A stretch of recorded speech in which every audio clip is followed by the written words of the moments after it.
Sana magandang araw para matuto. Welcome back sa YouTube channel natin or sa Facebook. Kung sa Facebook mo ito pinapanood, ako po si Architect Ed.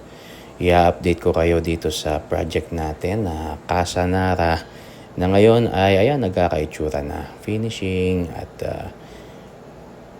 papakita ko na lang sa inyo. Check this out. Sana magandang araw para matuto. Welcome back sa YouTube channel natin or sa Facebook.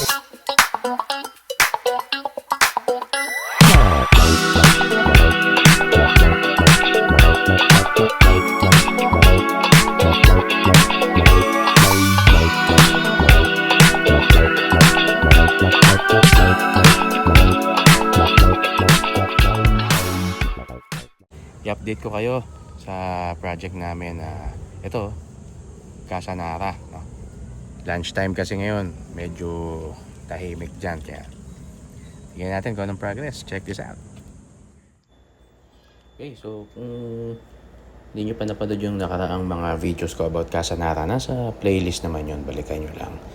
Okay, so kaya naman tinawag tong Casa Nara kasi gumamit kami ng Nara talaga, tunay na Nara. Siyempre, except dun sa mga nasa exterior ng mukhang wood, PVC yan. So yung mga elements dito sa exterior ay very similar doon sa Japinoy house, no? Meron tayong breeze blocks, no? Dark na gray at kulay ng kahoy, stucco. Yan ang mga elements dito. Yung gate namin, vertical lang na tubular. Kung may tatanong nyo, 1x2 ang profile niya. Dito paakyat sa main stairs. Ito naman yung ceiling ng garahe. Itong ceiling ng garahe, syempre nasa exterior, kaya WPC tayo dyan. Punta sa likod, ganun din, no? Man cave. Ayan na. Hindi na namin ginawang Nara to, no? Pero mamaya doon sa taas yung mga ceiling doon, talagang Nara, no? As in, no? Solid Nara. Ayan na, oh. Nagpakita na siya. Okay, so nandito tayo sa second floor. So ang ceiling namin, meron kaming dito sa service kitchen. Ceiling namin dito, FISM board, tsaka itong Nara. Okay. Ayan, Nara yan hanggang doon sa living. Itong space na to, hindi ko lang pinapakita kasi yung baba, kasi may mga natutulog eh. Huwag kayo maingay, may natutulog. Lunch break nga eh. So, ganyan sa construction. Kaya naman pumunta ako ng lunch break para pag binidyo ko, medyo swabe tayo, di ba? Tahimik. Yan. Ito yung high ceiling going to the highest ceiling height ng stairwell. Stairwell kasi ito eh. So, Nara din yun. Yung nakikita yung puti, FISM board yun. Sorry. Ano to? Yung gypsum. Nakakalimot na ako eh. Gypsum. Ito yung balcony. Yan yung difference niya, no? From Nara sa interior na ceiling to WPC. WPC plastic yun, no? PVC, no? Ito yung stairwell. Itong stairwell, ang ceiling niya, yan yung pinaka mataas na part, no?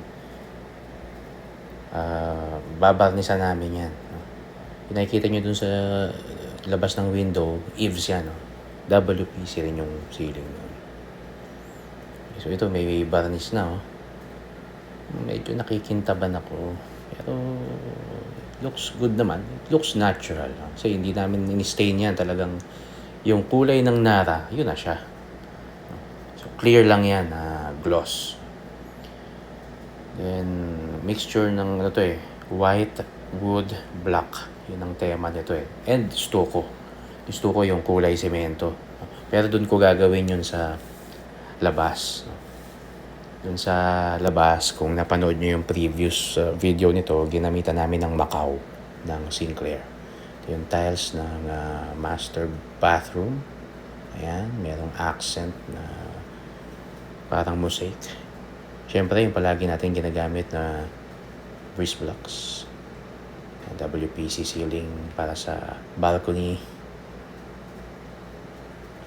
Yung sahig nito, ano rin. Ang target namin, Nara din yan. Yan ang target natin dyan. Ito yung sample namin ng Macau na stucco. Sa previous video, pinakita ko kung paano yan ginagawa. Okay. So, ito yung mga rooms. Stairwell. Yan. Imagine meron ng chandelier dyan. Diba? Ganda. Ito yung bathroom na common para sa 2 bedrooms dito. Na ang ceiling dito sa bedrooms medyo WPC na. Si bedroom naman yan eh. Basta importante, Nara yung iba. Dito sa railing, glass ang gagamitin namin. Glass, tapos Nara yung pinaka handrail niya. Tapos malaking mga windows dito sa stairwell. Yung stairwell, ito yung may pinaka maliwanag na view.